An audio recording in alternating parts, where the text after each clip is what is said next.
Judith Ganes, welcome back to the Map It Forward podcast. It is so good to have you here, lady. Oh, what a pleasure to be with you again. What an interesting year that we have had in the coffee industry. Like no other.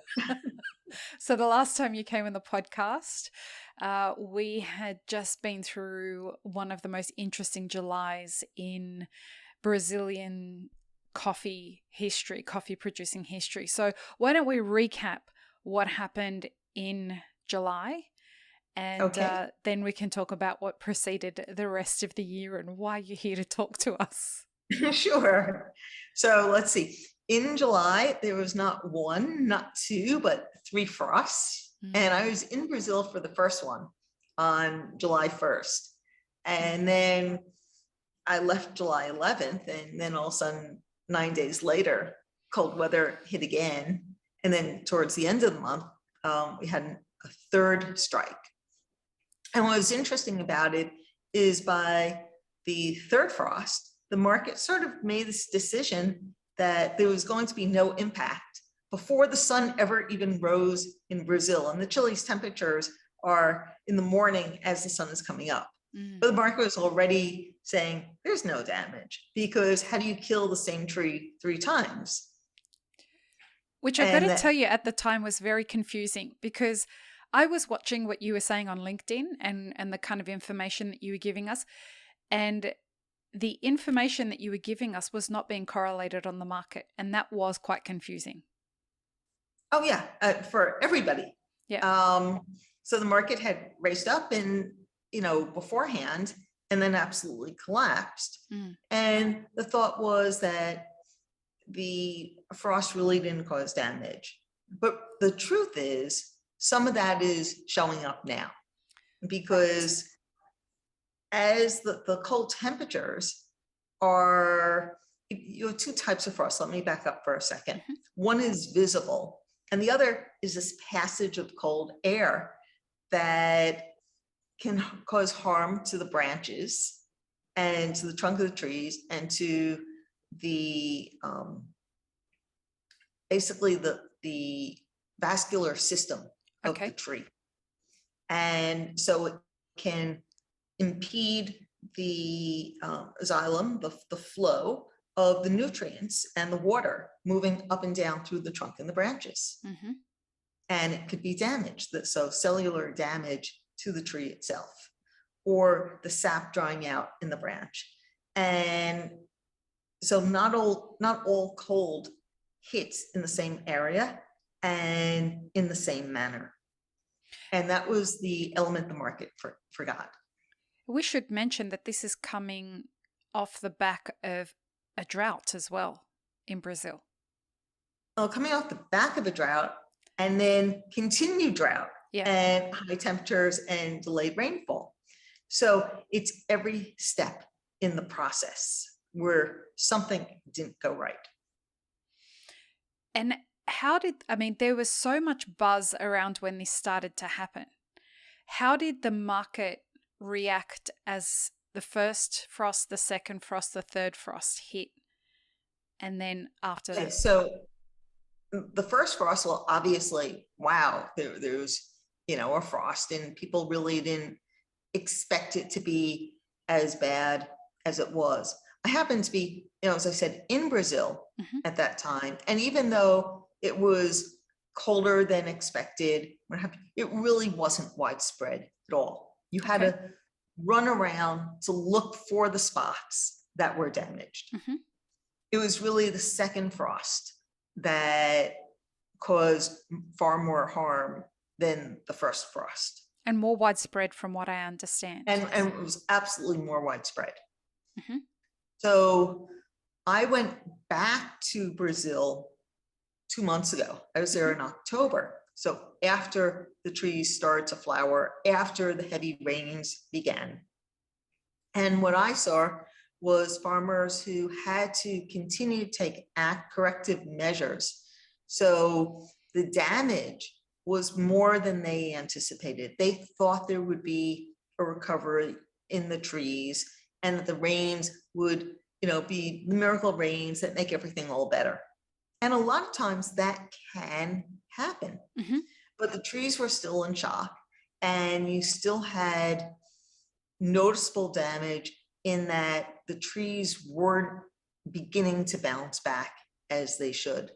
And so farmers, when I was there, were skeletonizing trees further than they had, or taking action to skeletonize some trees where they're cutting the branches and the height of the tree back, as opposed to just pruning some of the branches they thought were impacted. And then other farmers, where they had skeletonized, realized that they have to stump the tree. Can you explain that to people, what Sure. that process does and why they do it? Okay. So when many producers in Brazil, in fact, almost every single producer, has a system where you have one good crop, mm-hmm. and then they prune the trees because they know that the energy from the tree has been exhausted, and you're not going to have as large a crop the second year. And to help to boost yields, and also it cuts cost if you don't have to harvest twice. Mm-hmm. So what you do is you prune the tree, you cut back the branches. And so you go from having 100% production one year to 0% production the next. And during that next period, the branches grow and the trees have a year to rest. Mm-hmm. And then they produce the following year an excellent crop. Mm. And so the decision was taken, and large farms, by the way, will do maybe 40% of their crop is on one cycle, about 40% is on the other cycle. And this way they can balance their income. And maybe 10 or 20% is new plantings. Okay. Okay. On a small farm, they can't really do that. And so some of them go from 100% production to 0 production, mm-hmm. and have no income the second year. So they need to make sufficient income the first year to carry all costs for 2 years. Right. Right. So there were some farmers that were fortunate in that what they lost, they wouldn't have been producing anyway. Okay.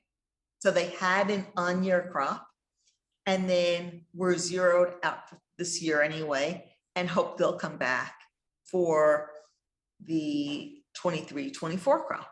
Is that a wait and see kind of thing? 23-24 rather. Is that a wait and see kind of thing in that scenario? Or can they see some, what's going to happen? Yeah, for some. But what happened was some of the damage was so extensive, mm-hmm. that when the rains returned the beginning of October, you wait to see how the tree responds. Mm-hmm. And if there isn't sufficient foliage, then they have to consider that there's internal damage to the tree. Right. And therefore they cut the tree back. So they stump it. In other mm-hmm. words, they bring it to about 30 centimeters above the ground. And therefore it's not going to produce for 2 years rather than 1 year. So it's a double loss in income, because the farmers who have to stump then lost 2 years. If the tree is so extensively damaged that the vascular system is destroyed, then they have to plow the tree up and replant. And that would normally be a 3-year loss.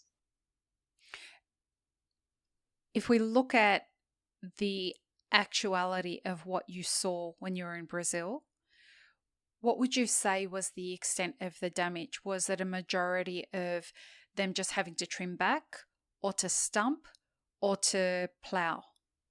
It depended really on the area. Okay. There were some areas where there was complete devastation, and it's just everything was cut back. But a lot of it had to do with the altitude. Okay. So below 900 meters was lost. Right. And above that, then some light or moderate damage. And you could see that the lower you go in the altitude, the more damage that there was. Excuse my ignorance when I ask this question, please. That's okay. Is the majority of Brazil's crop higher in altitude or lower in altitude? Majority is going to be higher because farmers know that there's always this risk of frost. Right. And they're okay. taking a chance. Now, one of the things is that at the bottom, usually, the lower altitudes, sometimes that's where you're going to find the reservoir for water. Okay. And that gives off some moisture and therefore is supposed to make it more frost resistant. Right. And so farmers that did brave it to plant in some areas that would be prone to frost, if they had the water nearby, they didn't really expect to lose as much or to have the frost so extensive that they lost the trees, maybe risk 1 year's crop. And if you have a frost every 10 or 15 or 20 years, then for them, it's a gamble that you're willing to take. How did it eventuate for those guys? Did their hedge pay off? Well, in the case of having to actually rip out your trees and plow them over, then that becomes a little bit more of a greater loss. Okay. And where I really feel bad was for the people who planted 3 years ago and made that investment, were expecting their first crop. Right. And they lost it. That's devastating. That is devastating. That is really, really difficult. Or there's those farmers who, for the 22-23 crop, was going to be their big crop, and they didn't have the income from the 21-22 crop. That was their zero crop. And now they lost what was supposed to be their big crop. And that hurts because there's so much additional cost involved, because you have to have the equipment to take care of the trees and skeletonize them or stump them or invest in new trees. And that really hurts. My understanding was that by the time the second frost came, that a lot of the trees had already cherried, and that they wouldn't lose the crop from this year. Did I read that wrong? Okay. No. You're correct in that let's talk about there are 6 phases for the crop. And this is important in understanding why the 22-23 crop, which is the one that's going to be harvested 9 months from now or 8 months from now, is in such dire shape. Okay. So what most people look at is, oh, wow, we've had this great flowering, and now we can see the flowers on the trees. And when the flowers wither and fall off, behind you see the little pinhead-sized trombinhos that are the start of the cell division for that will become the fruit. Okay, it's really the ovary of the plant, of the flower. Okay, and that begins to grow. And by December, it goes from being this little pinhead speck to being about the size of an eraser. Okay, so during the rainy season, that's what happens. At the same exact time, the branches of the trees are also growing and forming new nodes. So at the same time as you begin the flowering process and the buds emerge and then flower and you start to see the fruit, you also have the vegetative growth stage of the trees. And that crop, so let's say the flowering that we saw just, in October, November, will make the 22-23 crop. The branches growing now and the new nodes are for the 23-24 crop. And you always have two crops growing at the same time. You were explaining this last time you were on the podcast. You were talking about how the position on a branch can only be occupied by a flower only once ever. That's on correct. That branch. And so in the coming harvest, the flowering is for the coming harvest. The extension of the branch is getting ready for the harvest after that. Exactly. Right. But there's something else. So you can see the extension of the branch. And remember, I said that when I was in Brazil a year ago in December 2020, I said that the branches did not grow as much as they should have. And that there was a deficiency in the number of new nodes on each branch. So at that point, it was a signal that there was the start of a problem for the 22-23 crop. Right. That it wasn't only drought impacting 21-22, which is the crop that was harvested a few months ago. Yeah. But that there was also something that wasn't quite right with 22-23.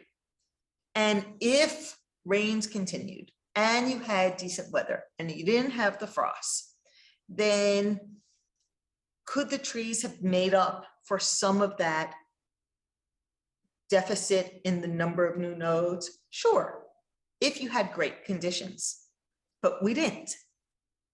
Right. So we had shorter nodes. We had less nodes. From what I understand, there's supposed to be 14, but it was about 4. Is that correct? No. They're 4 short. We were 4 short. Okay. Right. Okay. I knew the 4. Yeah. No. Then we have like almost no crop. Okay. Right. So it was called some. I saw it was on average 20-25% difference of what it should be. Which means that there's a decrease in the number of cherries that a tree is going to produce, correct? Well, let me say that differently. There's a decrease in the number of real estate on the tree that flowers can occupy, and therefore one would assume that if those flowers didn't end up on the floor, which is another part of the story, if they had gone to cherry, there still would have been a decrease in the number of cherries.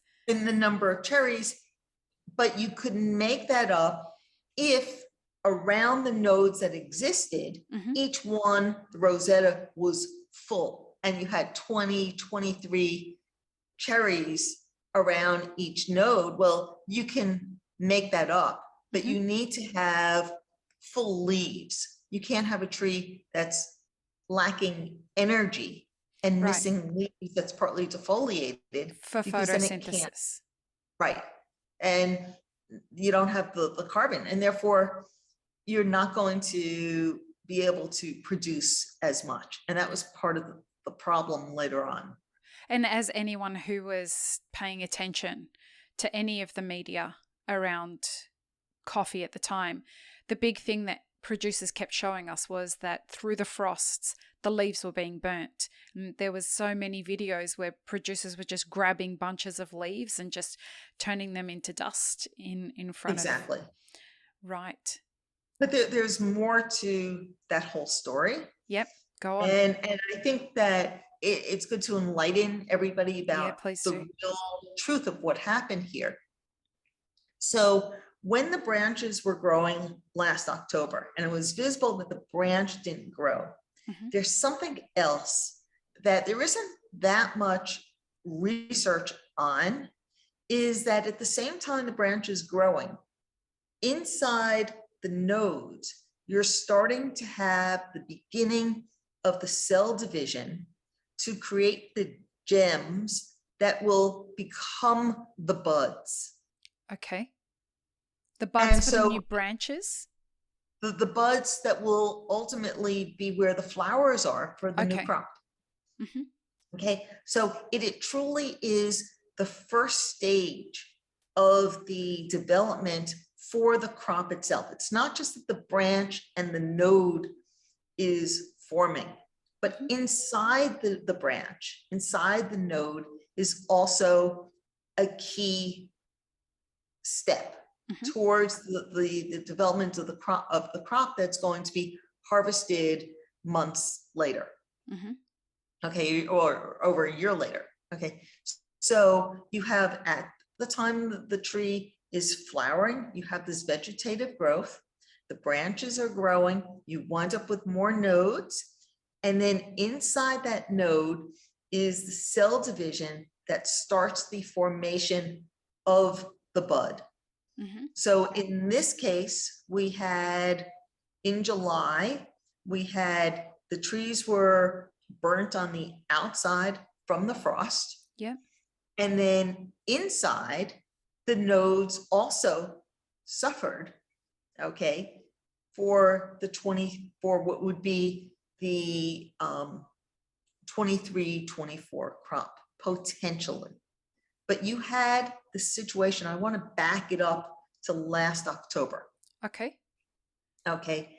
Last October, what you had was a situation where you had the flowers that were beautiful, and then it stopped raining and there was extreme heat. So during the vegetative stage of growth during 2020, you had, the branch was growing less, but inside, those cells that I just spoke about were probably damaged. They were probably impacted. Heat doesn't go very well with coffee as it's growing. And so I believe, and speaking to a number of planologists and agronomists, that is where probably a good part of the damage occurred for the 22-23 crop. Right. But it's not evident until a year later after it flowered. Right. Did the flowers end up making their way to cherry, or did the heat end up causing some of those flowers, a lot of those flowers, to just fall off? Okay, so let's walk through the progression on what has happened here. So you have, so it's not confusing. So 21-22 last year, the flowers did not set, and that impacted the 21-22 crop. Right.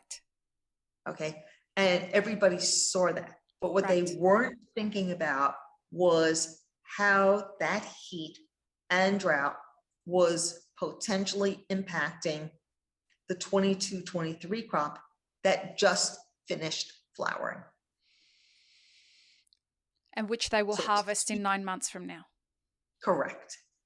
And then, so that was the first thing. And again, you can't see it. It's not really visible. And you have to understand the cell division for what's going on inside the branch. It's really not watched very carefully. Then you have a period where what survives on the trees, you have the growth period for the fruit. At the same time that is happening, those cells inside the branch are beginning to develop and become the gems that are eventually will bud and flower. And get harvested, yeah. Okay. There's a period where the tree takes, it's called the induction phase. And that's where the tree takes these undifferentiated buds. So in the beginning, with the cell division, they don't have sexual characteristic. Okay. They could either become leaves or they can reproduce and become fruit. Okay. And that happens really from April to June, where you have this induction phase. And the tree bases that on, is it stressed or not? Does it believe it has enough energy reserves to develop the fruit? If it doesn't, it's going to grow more leaves. So it reacts to its environment in that way. 100%. The tree is brilliant. in how it handles that. It's very adaptable. And so when you had the dry weather prior to that, the tree recognized that it didn't have the energy, the capacity to reproduce and have fruit, and took a decision that it was going to have more foliage. So during this induction phase, you had the tree, it was clear that it was going to be growing more leaves. And then the damage, so that already was decided before the frosts in July. So no matter what happened with the frost, the tree already took the decision to have more leaves than fruit. Then you added, so it's already reduced. Then you added the additional stress. So whatever fruit the tree had decided it was going to produce, now, maybe because of the vascular damage, was reduced even further. Because of the first frost. And hurt more. And this is where farmers thought, based on the normal recovery, right, but we'll do okay. You know, it doesn't look like there's much damage. The tree should have responded, but they didn't, because of all the steps prior to that, where the trees already took a decision. We're not going to produce for 22, 23. It really is the perfect storm, isn't it? Absolutely. And it got worse.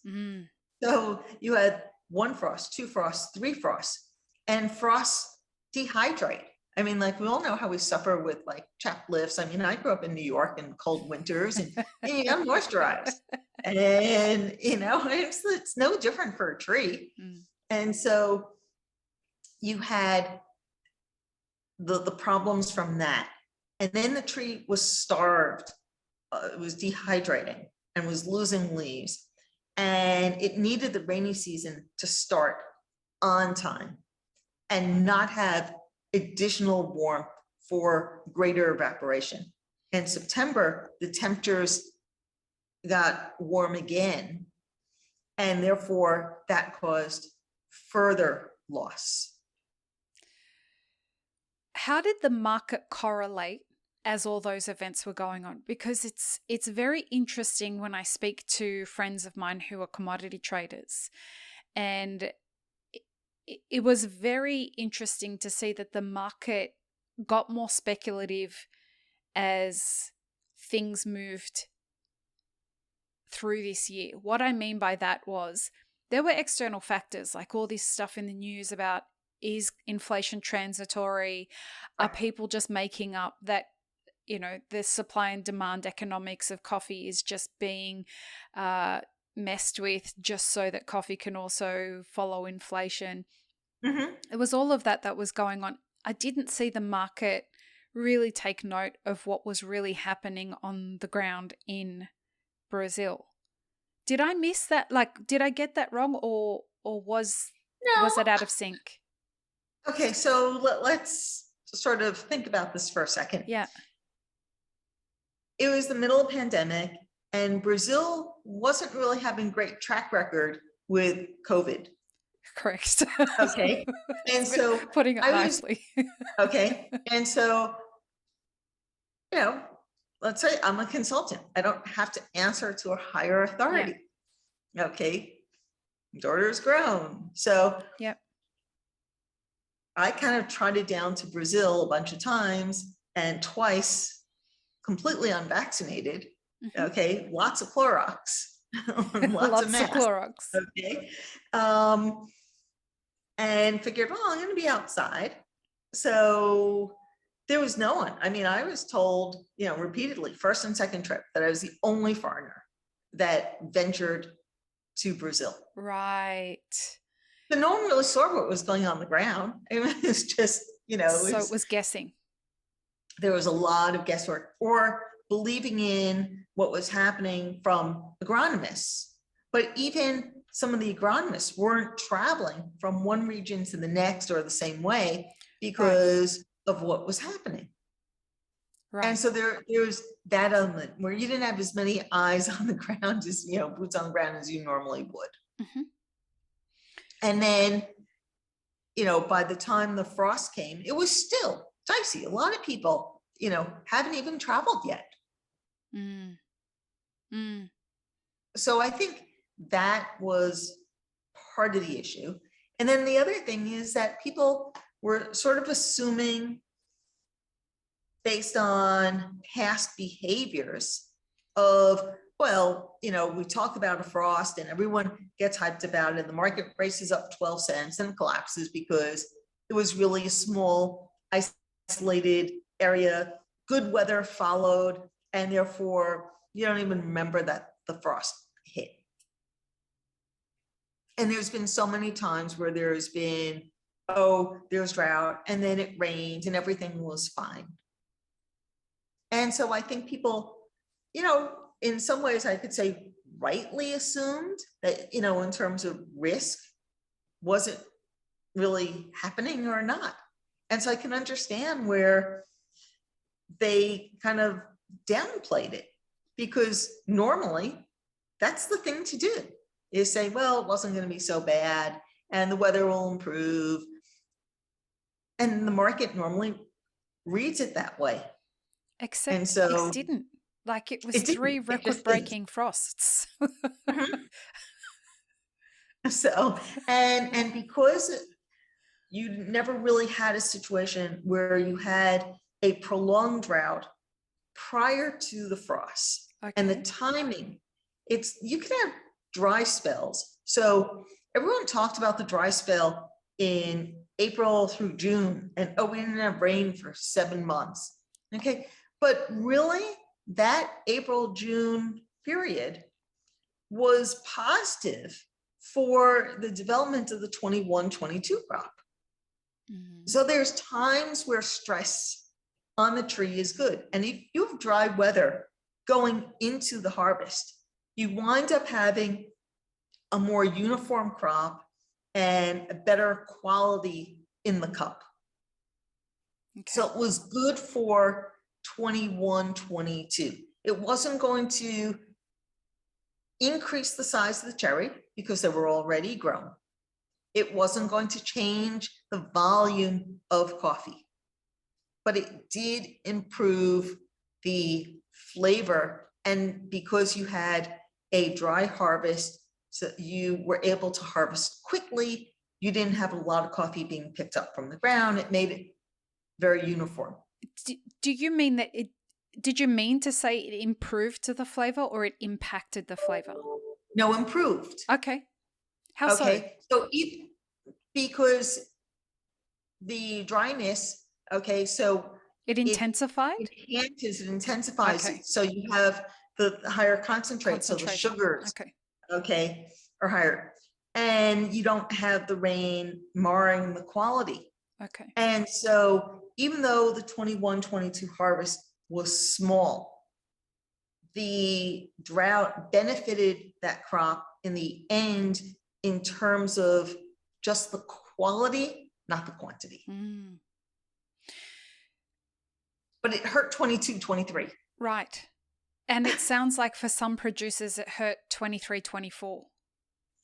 Sure, because the branches, are, the trees being sapped of nutrients, mm-hmm. and you couldn't fertilize on time. So there's some phosphorus applications. Some farmers didn't put it on in a timely manner. There's some other factors, and the tree basically was continuing to be stressed, and therefore was defoliating. So it sounds like we had the perfect storm, one that people probably couldn't predict. Brazil being the largest producer of coffee in the world. How is this going to impact the amount of coffee that's available in 2022? Okay, for 2022, we're still working off the supplies that were just harvested. Yep. So it was a low crop, but it was a decent crop. And so the tightness really isn't as much in 21, 22 as it will be in 22, 23. And remember, the 21, 22 crop was going to be the off year for production anyway. Right. And so you had some of the drought was impacting trees that were going to be skeletonized no matter what. You were going to have a lower yield. And so the actual loss from the drought for 21, 22 was, well, 5 million more, 6 million bags taken off from what it would have been, but it's not that dramatic. 22, 23 should have been the full rebound and recovery and back up to say 50 million bag crop. I don't know if it's going to be 35 million in terms of Arabica production. Right. It's going to rival or even potentially be smaller than 21, 22. That's how bad it is. Is this worse than what you even thought it would be? Oh, yeah. Oh, yeah. So I went back. So I was there in July, and then I went back to Brazil in October. And I was like, where's the coffee? So you had this beautiful, prolific flowering.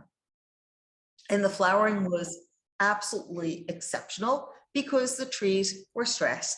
And when trees are stressed, they have great flowering.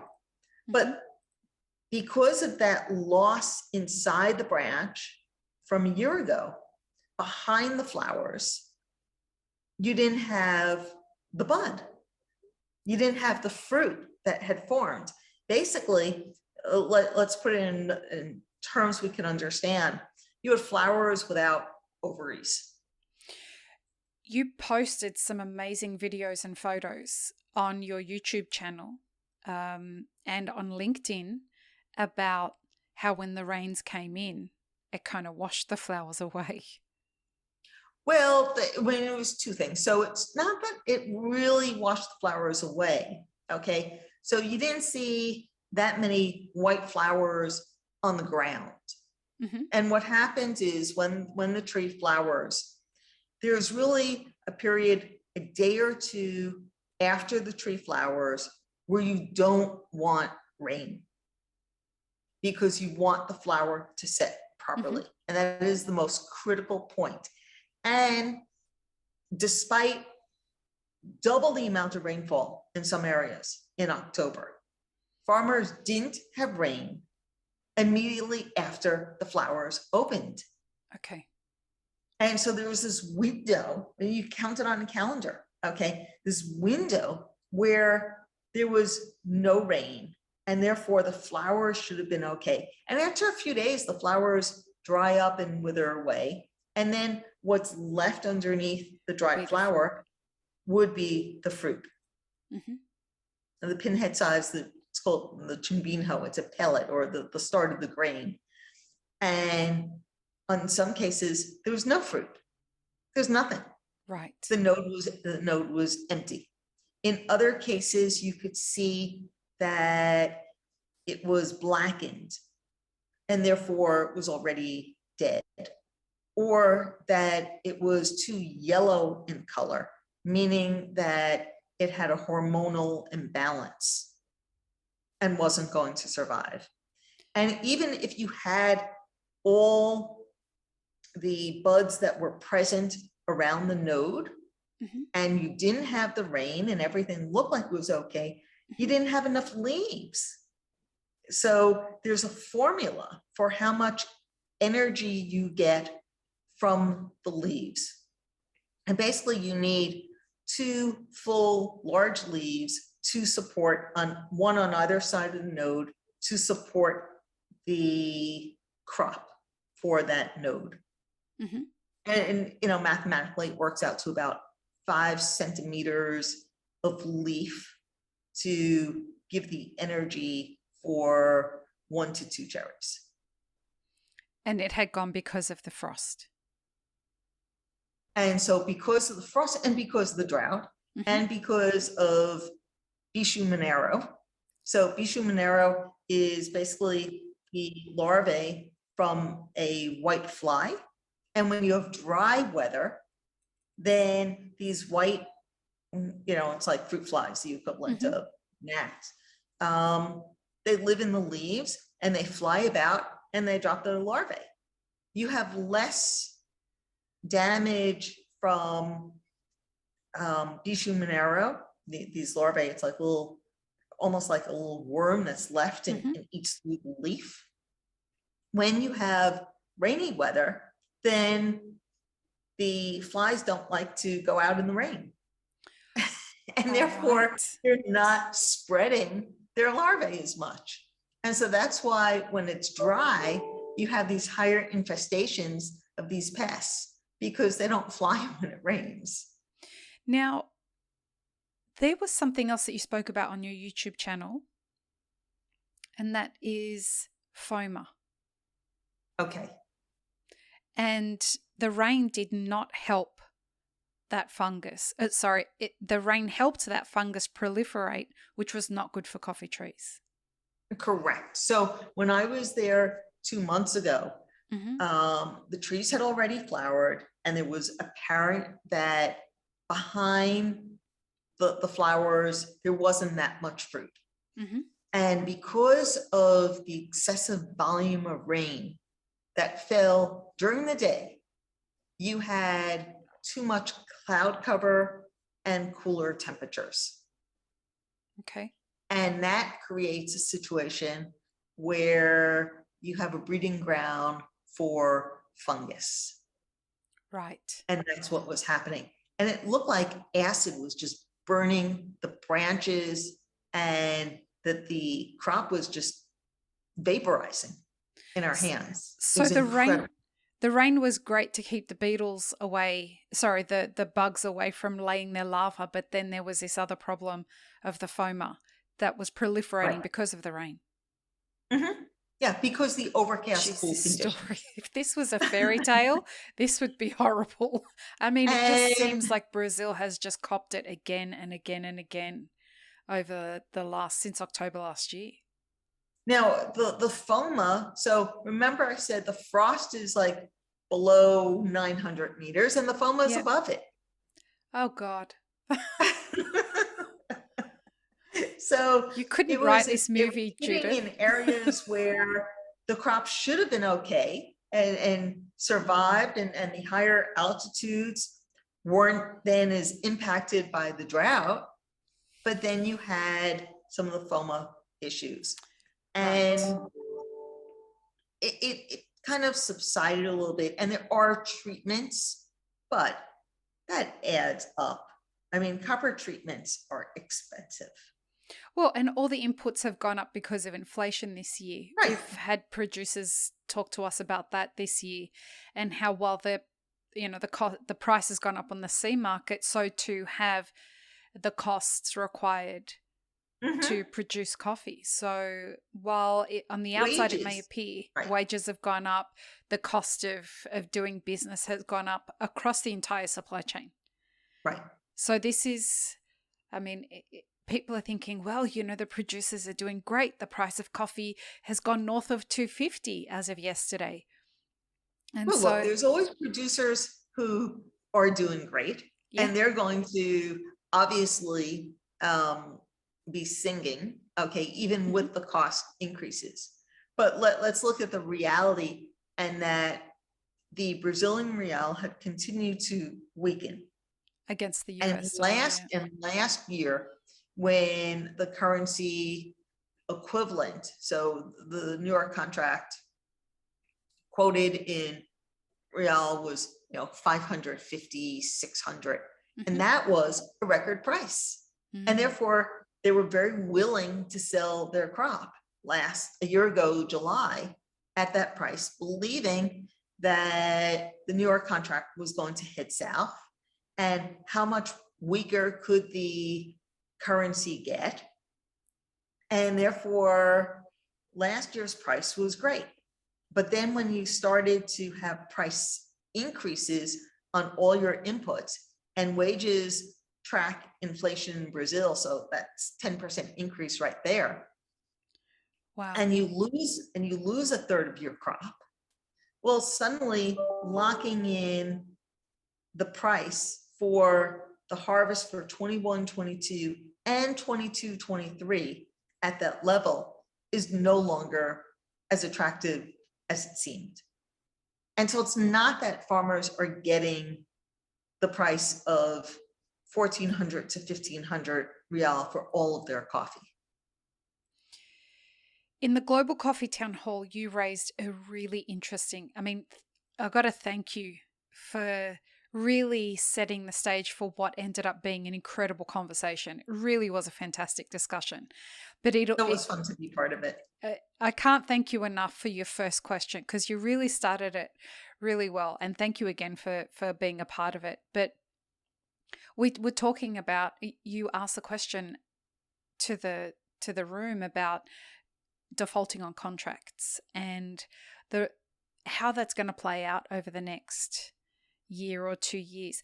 Is that kind of similar to what you were just mentioning about how last year the real was at one position? Now we're 12 months later, producers are probably reassessing what they should be locking in and what they shouldn't be locking in for the next couple of years based on the way that the market's moving? Well, sure. And so at that time, I believe we were talking about that they were going to be willing to sell at 1,200 to 1,300. Right. And then all of a sudden, as it became apparent that there was more and more losses to the 22-23 crop, that number started increasing. And also because energy costs were going through the roof. And therefore, suddenly they were like, well, we're not going to sell till 1,500. And then even we're not going to sell till 2,000.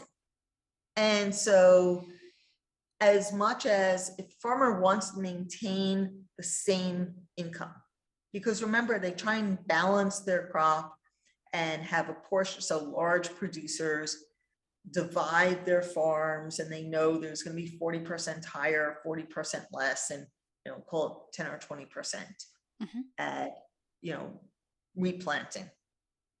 And they have a pretty good idea in managing their yields and what those expectations are. So if suddenly some of that is gone, you need to have a higher price for the coffee that's remaining on your tree. And that coffee that's remaining on your tree not only has to cover the absence of income from the coffee that isn't there, but also has to cover some of the expenses. If you have a crop, a tree that has less fruit on it, you still have to fertilize it the same. Right. You still have to treat it the same. Your costs are high for not much income. For people who have never heard the term,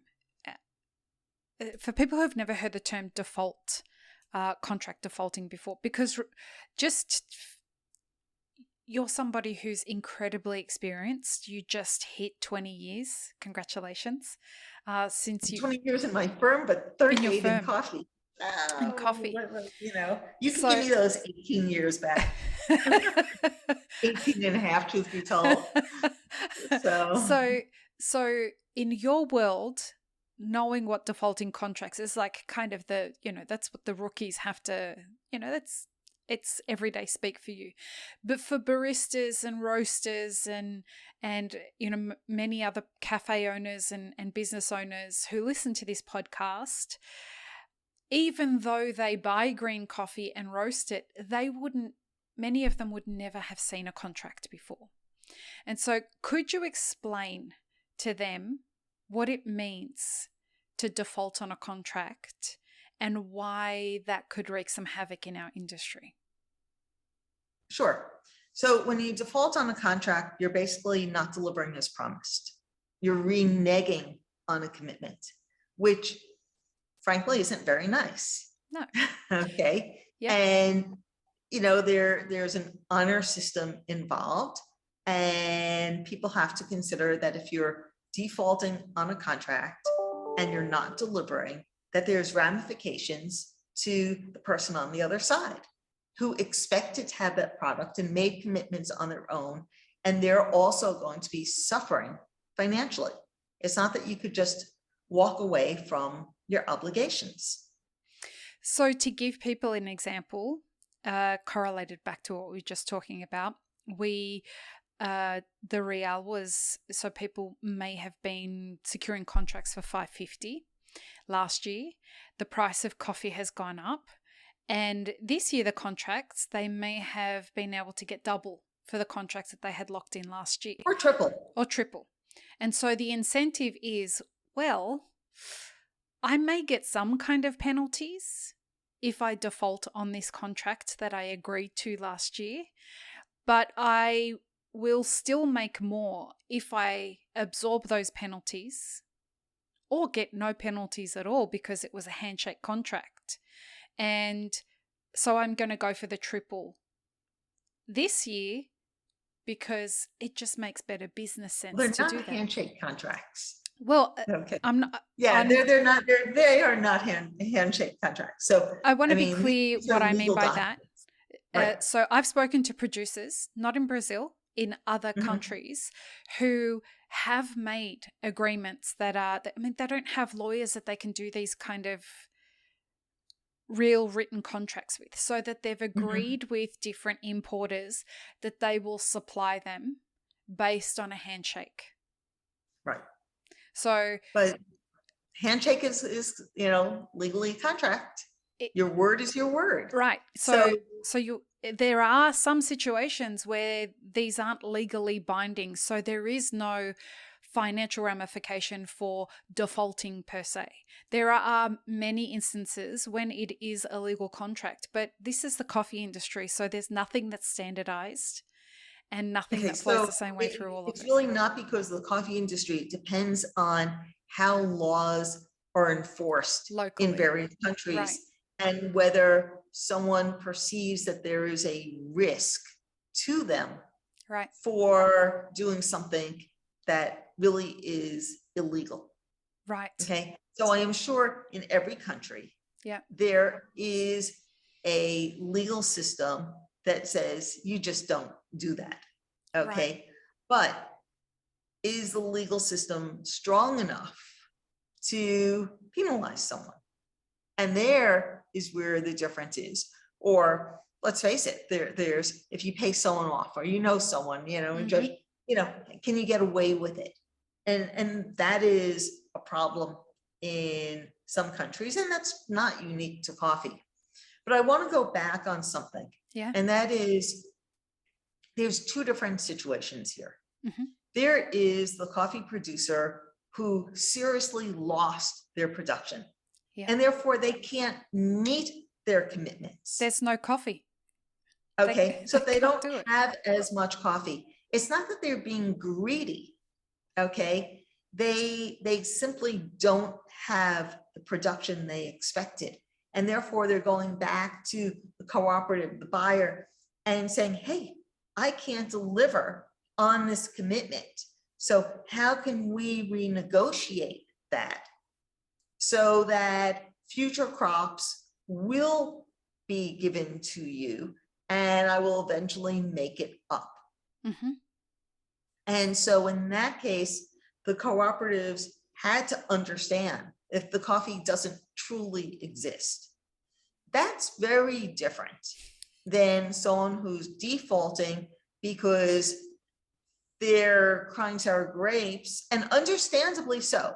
I mean, given all the cost increases and all the problems, and they know they're going to be underwater, okay, and that they're delivering it at a loss because their costs now are greater than the price that they agreed to.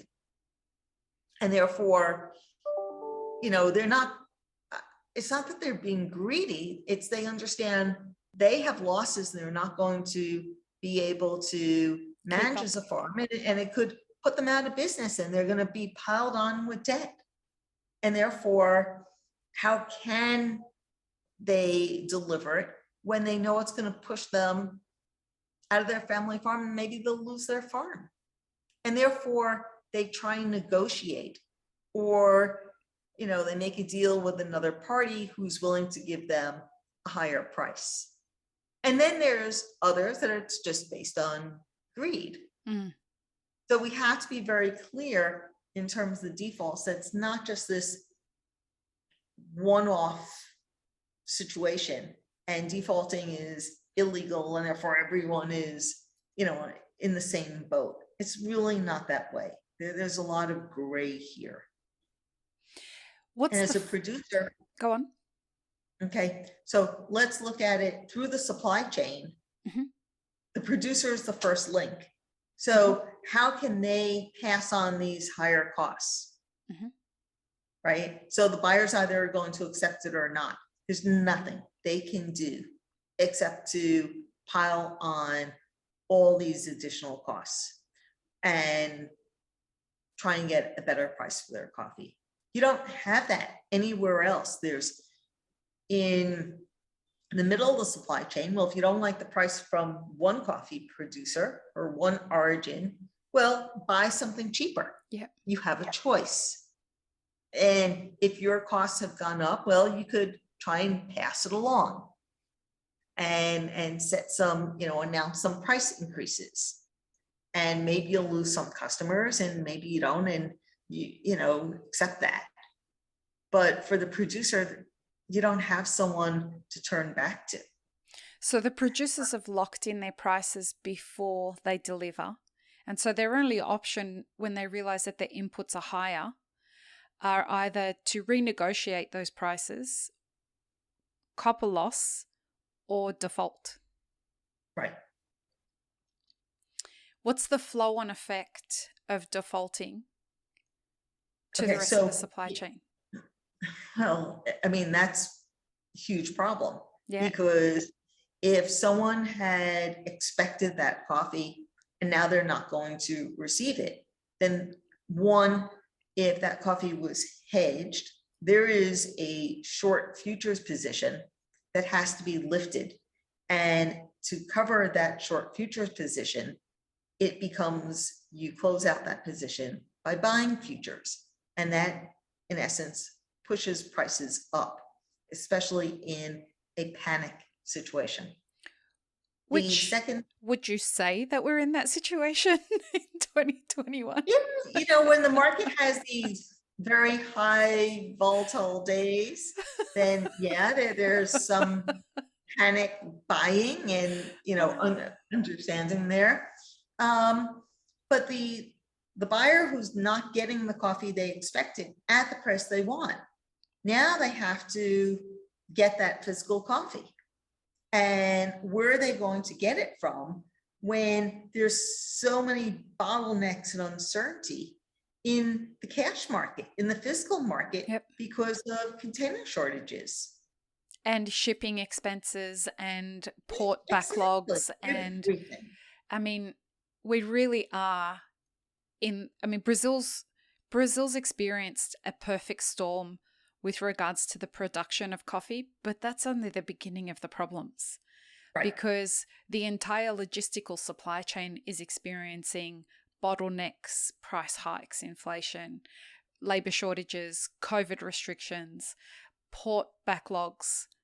It's just amplified everything. It's just made everything so much worse because you can't rely on, I'm going to get coffee from another supplier and expect it in a timely manner. I've been speaking to a lot of importers and a lot of producers, and I've asked them, like, will you come on the podcast and talk about what's going on with coffee? And a lot of them are too scared. And they're not scared because they're worried about having the conversation. They're just so on edge about what they're going to do. The common theme all of them are saying is there's no coffee. There's no coffee. And people's expectation on the roasting and cafe side of this industry is just that, well, we'll just find it somewhere. Mm-hmm. And it's how it sorts out. And that's the job of the market. Right. Is you reach that point where it does sort it out. That's why prices go up. But will it? Sure. So help me understand that. And why I ask this I should question say is because, sure, right, right? because, and I'm the person who never lets anybody get away with making Right. things like that without explaining it, because here's my position. I do a lot of consulting around the world in many different coffee markets with cafe owners and roasters.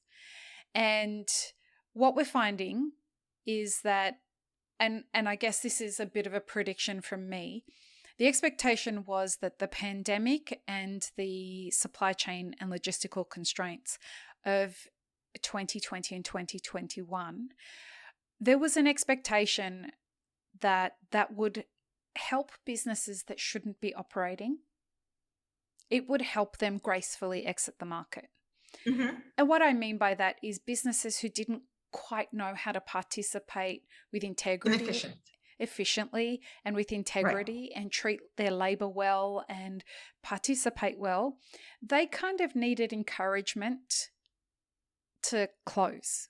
And the expectation was that that would happen more likely in 2021 than in 2020. But because of much of the government funding that happened, a lot of those businesses got some padding that has extended that out. And now what we're starting to see is that the supply chain constraints are continuing to get worse, and the logistical constraints, not just from raw materials, but we're talking about packaging and we're talking about labor extending no longer to return. And so, the Fed having removed transitory from its inflation conversation now, people are starting to take this a little more seriously. And what we're... Well, when people start taking it more seriously, that's usually kind of like the end. So do you think... I would take the contrarian side and say that bottlenecks only can last for so long, and that maybe the new variant will slow things down a little bit. There'll be a little fewer flights. There's going to be, more crude oil production coming on stream in the first quarter. That will ease energy prices, which then in turn helps to lower the cost of fertilizers and inputs. And efficiency is going to come into some of the backlogs that are being seen. There's more containers that are going to be available in the next quarter, and that will help to ease some of the constraints. And it's just going to take time to work it through. Right. But as people see it starting to ease, then the worry is over. Except from when I speak to shipping companies, the earliest prediction of when these bottlenecks are going to end, all things being equal and no more perfect storms showing up, best case scenario, end of 2022 is when shipping, if nothing else goes wrong, end of 2022 is when they expect ports to return to pre-2020 efficiencies. Now that's a whole year. Maybe they're returning to all the way back, winding the clock back to that, maybe. But in between, there's huge amounts of improvements that could occur compared to where we are. So I would say it's not going to get, how much worse is it going to get? The market's already factored in. And you don't know who's listening. I'm so scared when anybody says, no, it's going to be fine, or it could never happen. It's not that it's fine per se, but I think the markets are forward looking and have discounted that it's going to get a little better. It's now in the upslope. Okay. You think the shipping gods can hear you, lady? Good. Okay.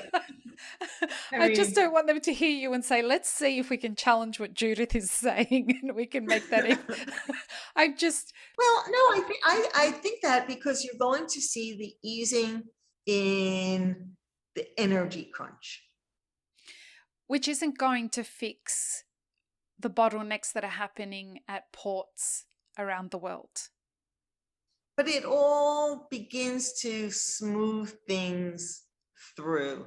And what you have is that there's more distribution where people are looking at local suppliers to turn Solve to problems. and to help to, buy more local. You're going to not look to import the widgets from China anymore, and you're going to find another supplier, or you're going to lower the amount of SKUs, and you're going to have maybe adjustments in your inventory levels. You're not going to produce every variety of everything and need as much stock. So you believe that the And market will correct itself? let's take it one step further. Mm-hmm. Everyone who was in lockdown who was going to buy a Peloton bike or a new laptop or and the exercise equipment and redo their kitchen, right? We were just taking up these high-priced items. That's already kind of done. You would think, right? Right?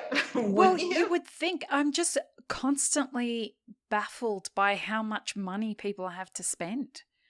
And they keep spending. Consumer spending is up again this quarter. How many quarters can we go with inflation increasing and spending? It runs parallel, I guess. If inflation is up, spending is up.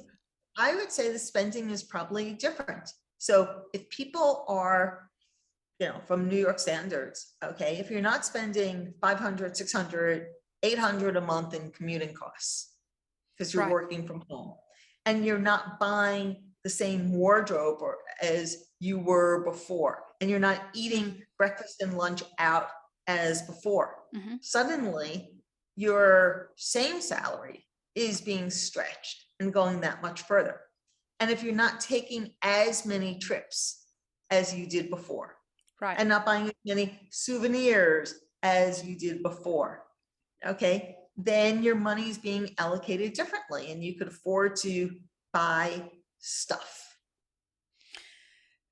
So going back to what we were talking about with the markets finding a way,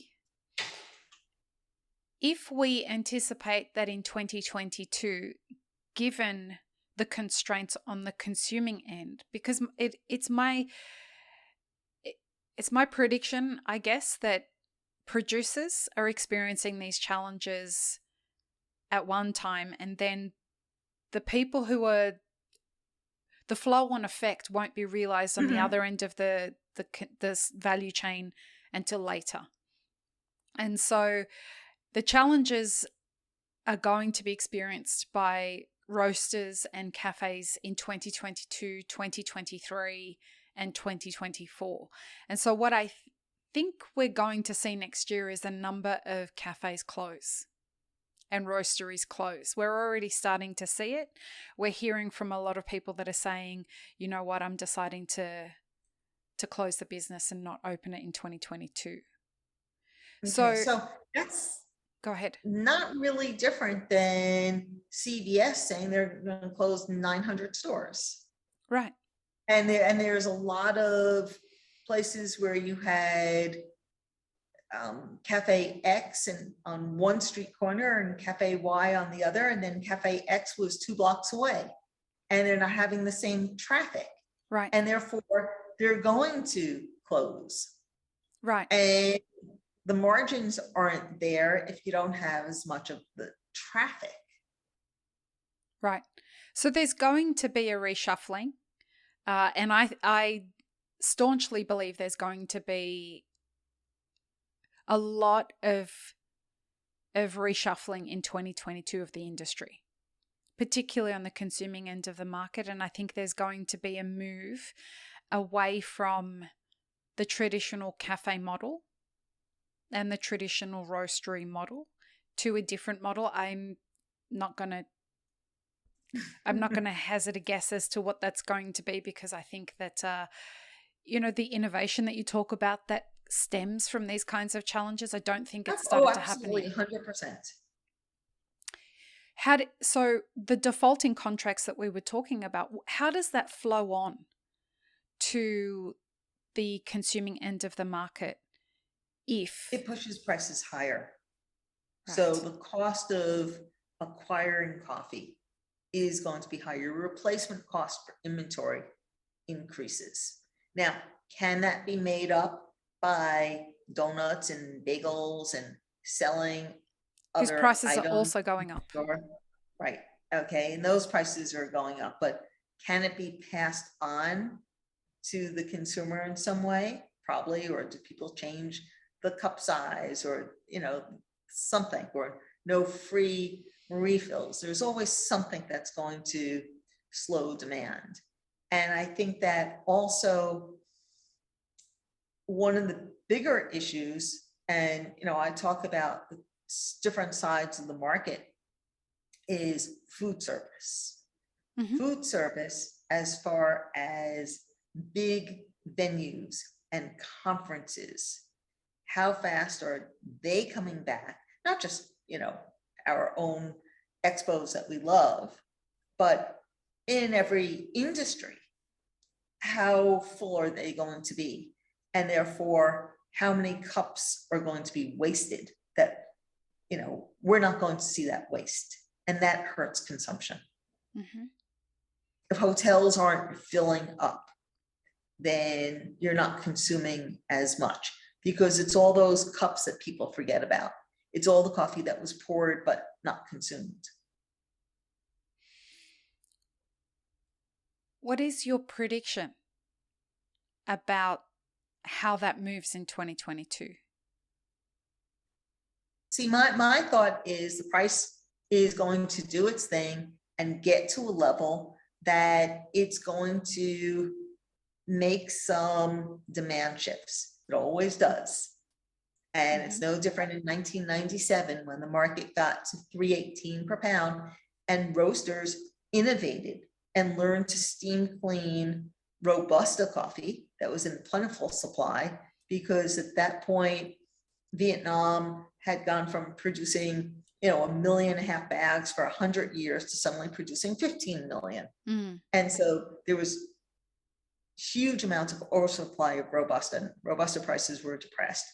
And roasters learned to innovate and adapt and use more Robusta coffee. We're starting to see that now, right? You're seeing that now. Yeah. Plus, Vietnam and other countries have worked on improving the quality, and the technology has enabled better blending and masking on certain things, and technology has played a key role here. Yeah. And so you can shift blends even more readily than you did in 1997 for some commercial roasters. Not everybody, okay, but it certainly can. And so the market's going to make certain adjustments. And there's always, what's your next best coffee? If you can't afford one coffee, or that coffee isn't there, then, what's your next best? And in Brazil, they're using up a lot of the lower quality blends domestically because prices have gone up on the retail level, or it's stretched. There's changes. There's always something. So the market adapts to the availability out there.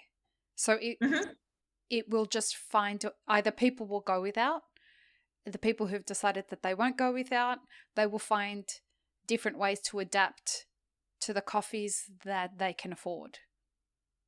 And it's going to be subtle. So, you go to a car dealership that used to have better quality coffee, and maybe they're not having the free coffee anymore. Right. I mean, things tend to disappear on the shrinkage freebies. Happens as well. Right. Mm-hmm. So it's going to be, I guess it's self-leveling, right? It's businesses will close, new ones will open, people will shift the way that they buy green coffee, which will in turn shift the way that consumers engage with different small businesses that are left there. Mm-hmm. Correct. And there's always those that want to engage with a smaller local business and tend to buy more local and will support your local business versus a franchise. What role do you think, given I wrote some numbers down for a podcast I was doing yesterday. So Arabica is up 108% year on year, and Robusta is up 51% year on year. What do you think will be the role that Robusta plays in the market in the next 12 months? Well, as that spread widens between the two, the arbitrage, yeah, clearly roasters are going to look in that and say, forget Arabica, I'm going to be using more Robusta. They're where priced possible. out of the market. Okay, right now what you're seeing is some of the certified stocks, the coffee that's graded for delivery against the New York contract, with much of that being held in Antwerp, is being pulled from stock. And that's a financial consideration. It's the cheapest coffee available because some of it is old Honduran coffee that's been sitting there for a while and has huge age-related penalties against it. Okay. And therefore it's cheaper than Robusta. And it's available. It's readily available.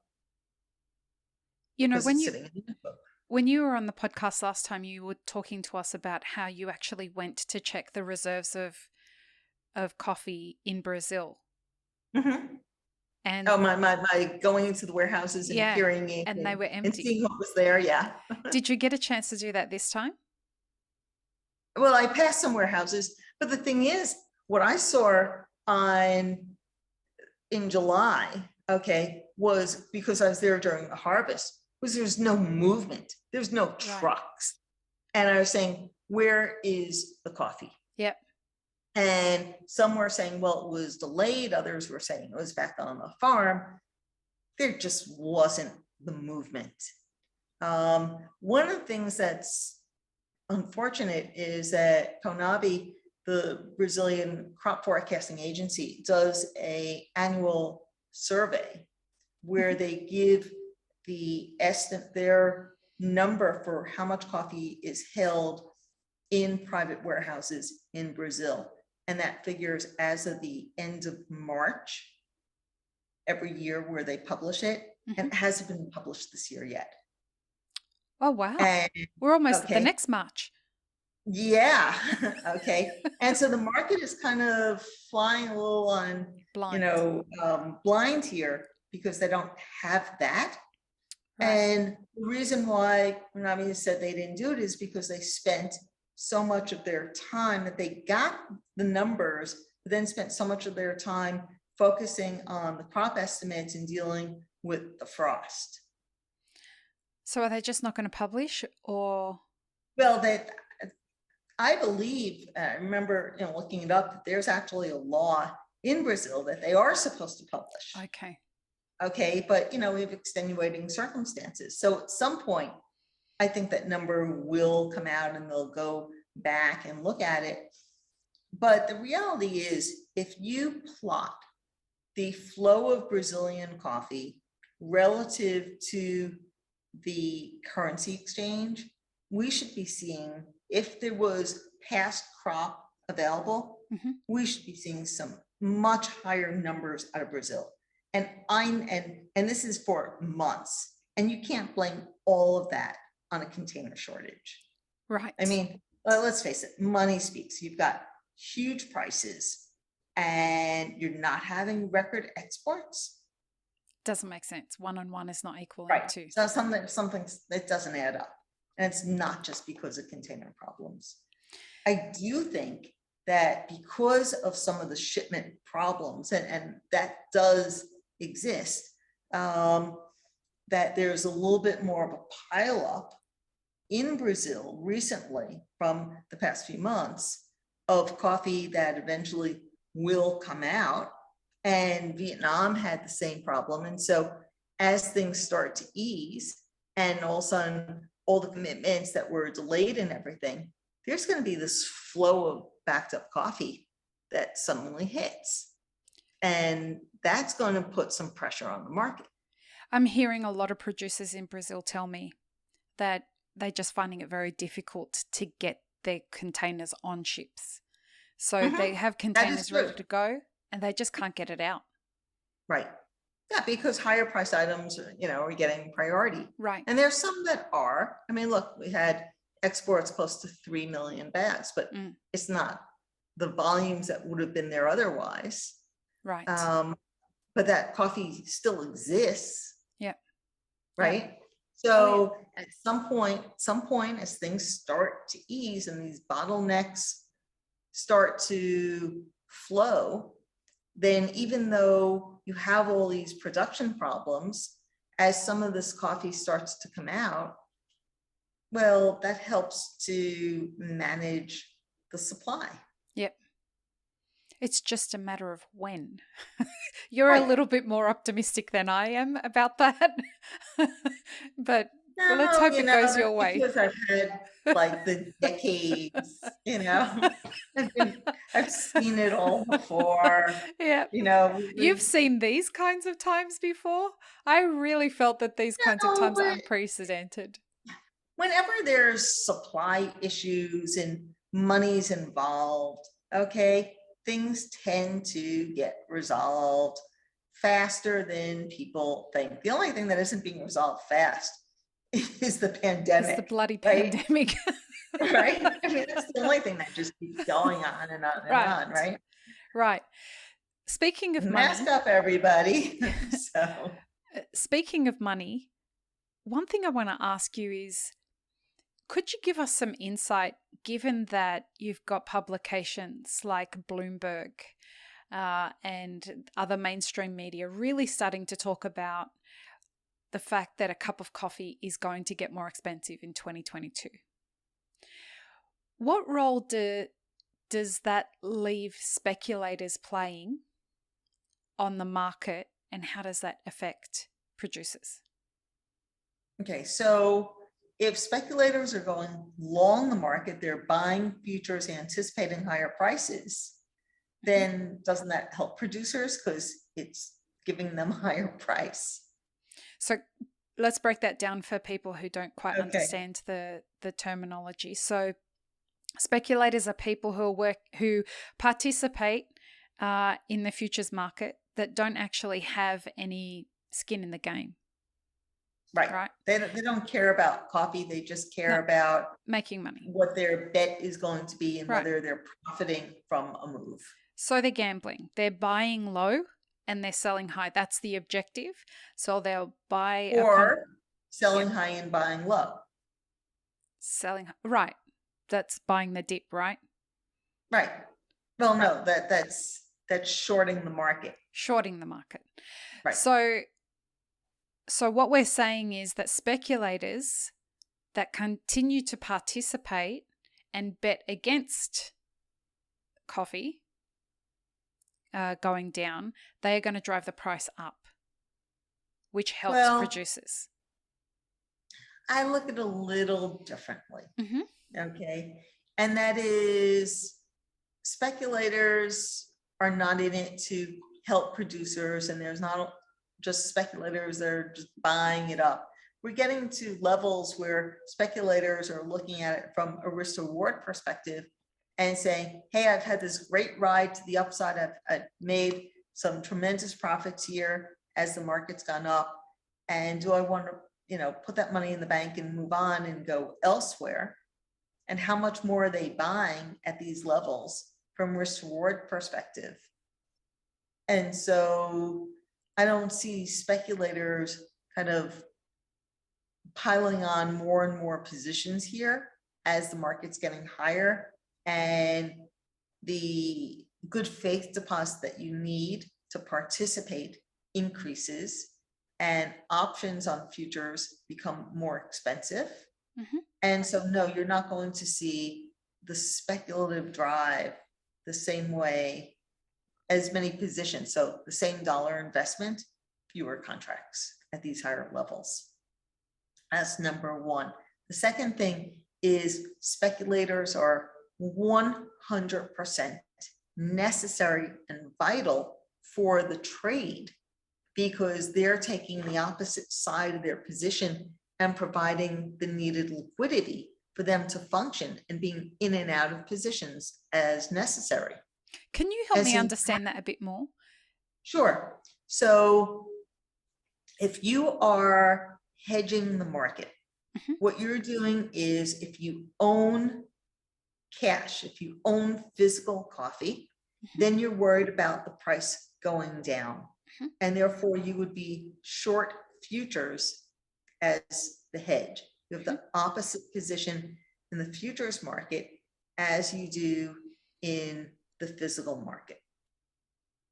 So that way, if you have an adverse price move, you have a loss in the cash market and a gain in the futures market as the offset. Right. So basically, So go ahead. No, what were you going to ask? So basically, if you're going to hedge, you need someone on the other side of that trade to balance you out. Exactly. Right. Okay. And that's the role that speculators play. Right. And so without the participation of speculators, the market creates more volatility. Right. Okay. It's the opposite of what most people think. Right. Because we hear from producers a lot that we need, and this was discussed in a lot of the town halls, of the 4 town halls that we had. I think it was discussed in all of them that there needs to be a new market that producers can participate, because they feel that there's this entity, which is, they're referring to the speculators, that are really determining the direction of the price. Well, yeah, this is that's where they need to have a course on understanding futures and options. Right. Okay, that becomes an education and understanding the economics and understanding the role of the various participants. And speculators don't control the price at all. The price is really in the cash market. The price isn't determined in the futures market. The futures market is a benchmark of what's happening globally in cash markets all over the world. But it's really the actual underlying fundamentals, including direct fundamentals like a crop problem, or macro fundamentals, so oil prices and interest rates and currencies and competing crops. So right now in Brazil, you have some coffee that's being plowed under and it's going to soybeans because soybean prices are higher. Yeah, wow. And so how do you look at coffee versus sugar? And so all these factors. And so people tend to look at what's happening in their own backyard and not considering everything else. And so there's always this cry of speculators are destroying the market. And it's usually when prices are falling and producers aren't happy with the price. And they're saying it's not really reflective of the reality of the producers, but it's reflective of the true reality of supply and demand. And the other, I'm going to say something that, will be very controversial to some, and they'll look at me and saying, no way. And the market at points will have to trade below the cost of production for some of the most efficient producers, because otherwise you wind up with massive oversupply. It's the same way as any other industry, where if you have too much production, someone is going to be forced out of business. Producers have to innovate and find ways to become more efficient if there's oversupply, or some people are going to be, unfortunately, producers will be knocked out. You hate to see that about producers and say, well, you can't produce anymore. But that's the reality of a free market. It's the harshness of the reality of that game, isn't it? Like, we're in the opposite of that right now. The supply and demand economics is working in the favor of producers right now. Yeah. But then inevitably it swings the other way. Sure, because they're all getting the signal. Mm-hmm. Right. Which, I mean, everything's cyclical when it comes to markets. There's something else here. Mm-hmm. And let's think about this.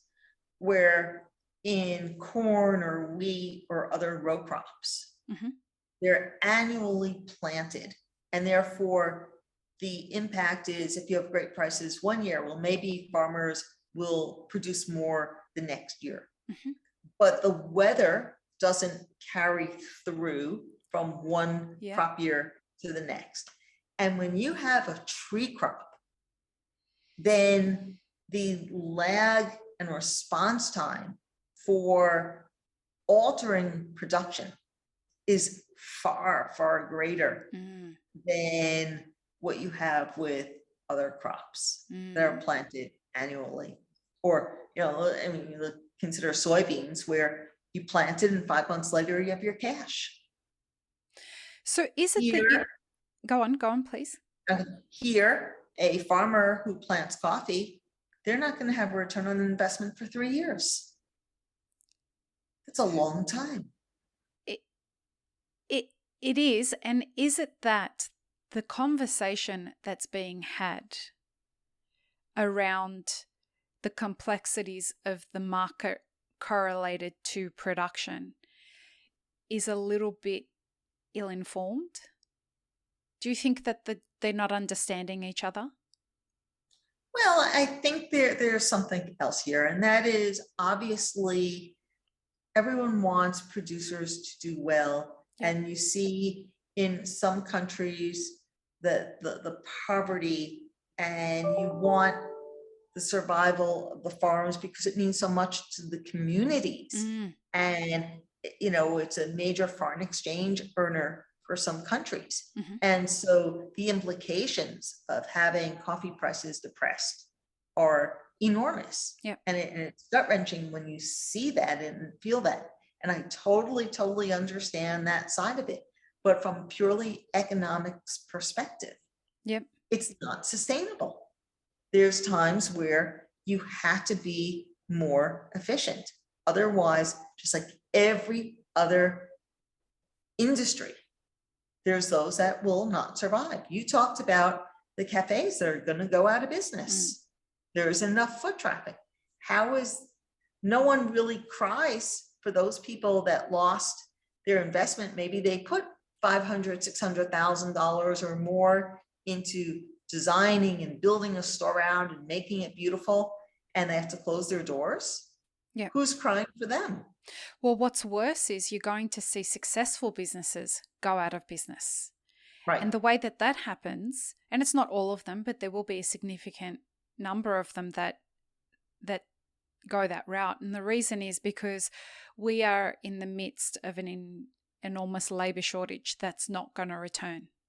The pandemic has given people the moment to pause and reassess the social contracts in their life and the professional contracts in their life, and they're choosing that the coffee industry isn't per se where they want to be working.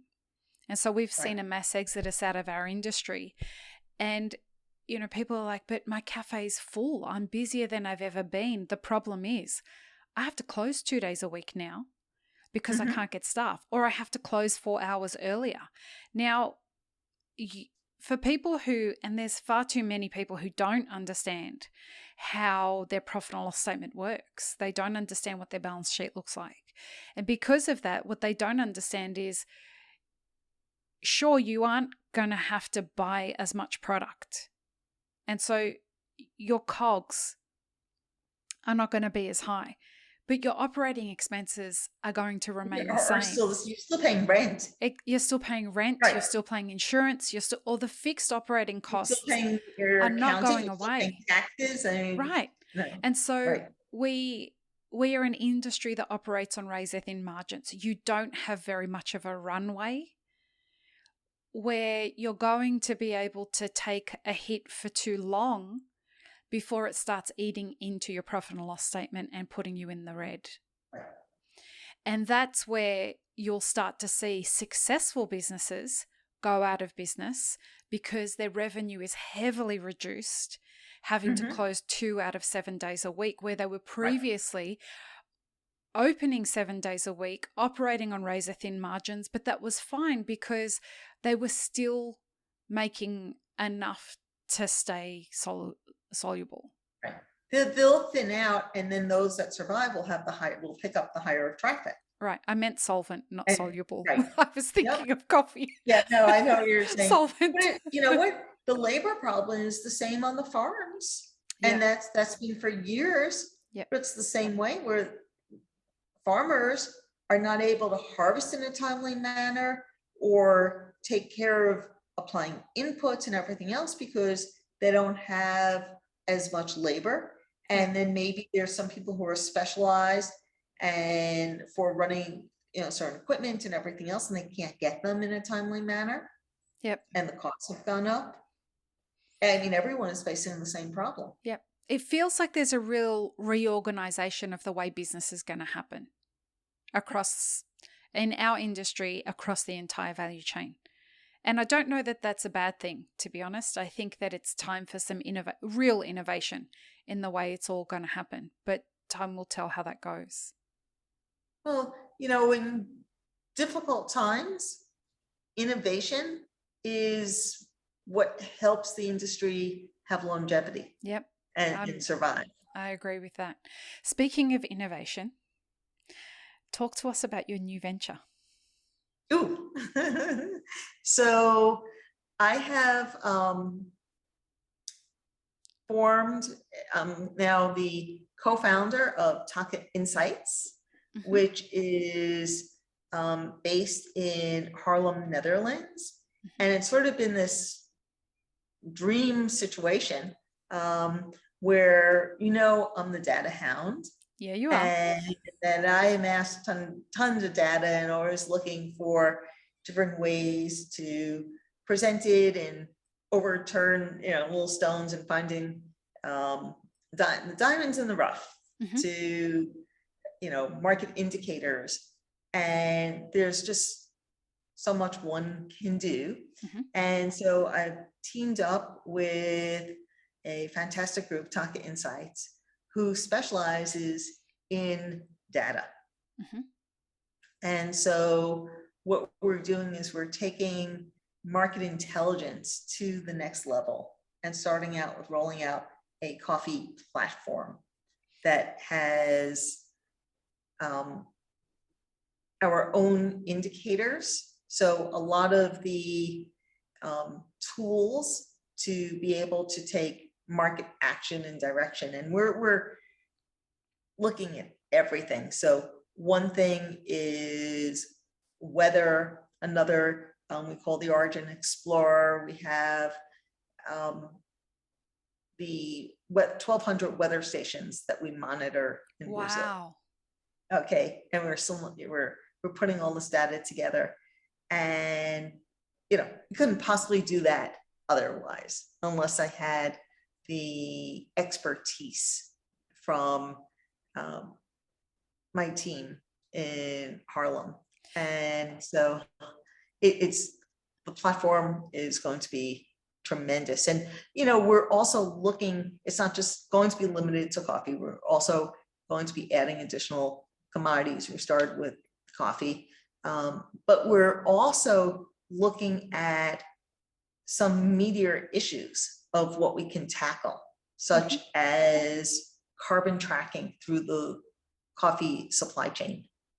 And how is that related to weather, and looking at a seasonal flow of carbon and how much carbon is used in Brazil during the harvest and during each point of the year, and how does that work for the industry?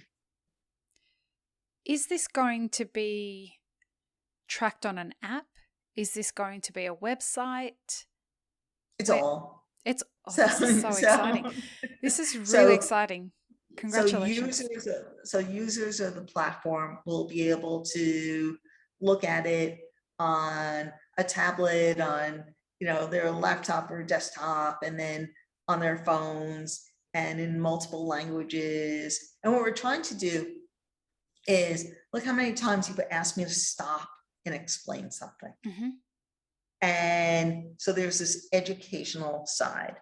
And so part of our goal is to give some of the top line information that's very, very complex data and how it's calculated, and then breaking it down into something that's very simple to understand.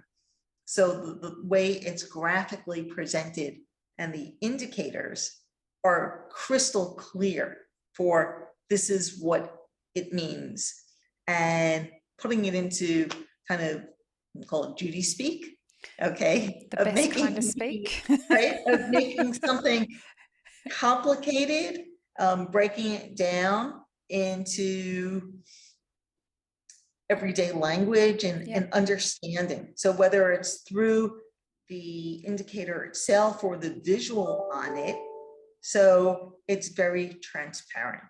And then those that want to dig deeper, they can, and sort of poke their way through the platform and find all this wealth of information, and then, you know, even customize it and for, you know, sort of like enterprise customers, even input their own data, and we, you know, have the indicators and the know-how to collect and assimilate it and pull it all together for them as well. So it's just fascinating. Oh, it sounds very exciting. It sounds like something that even a dummy like me would be able to use and get value out of, as well as commodity traders and producers and everybody that's involved in coffee across the entire value chain. Yeah. So, I mean, it's just been one of these great journeys, and how it really started and how I met my partners was that they contacted me through LinkedIn. Oh, that's awesome. That's you know, awesome. it's sort of, would I be interested in what they're doing? And then, you know, my eyes went wide when I heard, you know, some of the amazing things, and we just hit off great and been working towards this. And so here we are. That's awesome. From the reality. Is AI involved in crunching the numbers, or is this traditional kind of data analysis? It's all looking at the seasonals, and when you have so much information, and then it's also comparing it against the traditional tried and true versus what are the models showing and predicting. Yeah, wow. So, when is this going to be available? Tomorrow. So today is tomorrow. The 9th of December. You know, it's the 8th of December where right, you are. It's the 9th of December. So definitely by the time this episode comes out. So this episode is actually, I can tell you it's tomorrow, right? Exactly. So this episode is going to be coming out on my podcast as well as the Middle East version of the podcast. So for everybody in the Middle East who is listening to this on Sada's podcast, the reason that I wanted to make sure that we put this episode on the Middle East podcast is because there's a real challenge to get people involved in understanding the way the markets work in coffee in the Middle East. And there's information that's not quite as available in Arabic. So we're going to work to subtitle this in Arabic so that people will be able to understand it. And hopefully what will be awesome is that they can then start moving towards your new platform and start to inform themselves about all the different data points that they need to get across, which will be very exciting.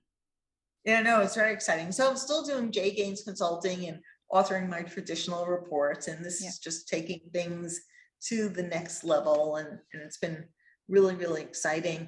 And we're going to be in Dubai at the World SEA, Coffee, the WCE, the World Coffee Expo. Right. In January. In January. Yeah, awesome. So we'll be there showcasing the platform also. we'll have to make sure that we connect you with a few people that we know that are going to be there. Australia's not going to let me leave because, we're very lockdown happy here.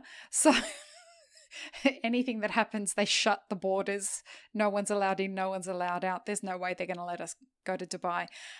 So I won't be able to be there, but I'll make sure that I connect you with the host for our Middle East podcast, and she loves you and really gets, I got to tell you, Judy. We won't get to see each other in real, but I got to tell you that the amount of people that have contacted me and said, can you please thank Judy for making all of this information so much easier to understand? And Sada was one of them. So I totally get why you're doing this project with Taka.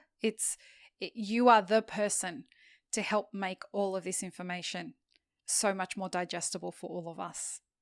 Well, that's our goal. Yeah. And not only the normal information, but we're just, as I said, taking it up a few notches as far as some of the data pulls. And it's impressive. Yeah, I can't wait. So we'll include links for all of that in the show notes. If anybody's interested in finding out more, you can head to the show notes and you'll be able to get access to all of that information. Awesome. Okay. Well, Judy, demos will be available. So can't wait. I can't wait to see it. Great. Yeah, for sure. Thanks so much for with pleasure. All the work that you're doing to help keep us all informed, and heading to Brazil so many times in a year. I'm going back in February. What? If there aren't that many other places that are you need available, citizenship. I've got to keep up my freaking flyer mileage build here, right? So, I wish we could say come to Australia, but they're not going to let you in here either. Not yet. No, I know. So, Brazil it is. Yeah, so I'm gonna aim to get to Brazil mid-February, and I want to, look, 22, 23 we know is small, but I want to see what's going on for 23, 24 and have that look, and to see if there's truly a problem for that crop. So things that I'll be looking at is the branch growth, branch development, cut into a few branches maybe with some scientists and see what's inside, for under a microscope and look at the cell formations for 23, 24. My thought is the trees are going to have more energy because there's more leaves, but we also need to see what the weather is going to bring. Hopefully 2022 is going to be better for everybody. Yeah. I'm not an optimist about any of that at the moment, but we'll see. We can hope. Well, better depends on what side you're on also. Exactly. So, you got to be careful on that wording. We really do. Well, thank you so much for your time. I want to wish you a wonderful holiday season and an incredible 2022. And the best of luck with the new platform. Thank you. We'll see each other in 2022, more so than just on these calls. Fingers crossed. Yeah. Where can people find you on social media? LinkedIn, Twitter, YouTube, and I'm actually, in the middle of all this. So, we're talking insights, but I'm also going to be having a new website as well that's going to be launching in early January. Okay. So there'll be, it also has this map of all the countries that I've traveled to. It's kind of awesome. Cool. And all the pictures that I've taken from some of the trips to Origin, and awesome. having my little photo gallery on it. So that's jganesconsulting.com. Right. So that'll be launching soon. Great. And so YouTube, definitely subscribe to Judy's I forgot YouTube channel. So there'll be more uploads. Great video uploads, great conversations that you've had with producers. I really enjoy the content that you post to your YouTube channel. So thanks for doing that. You're very welcome. Alrighty. this is the last conversation that we're having on the podcast for 2021.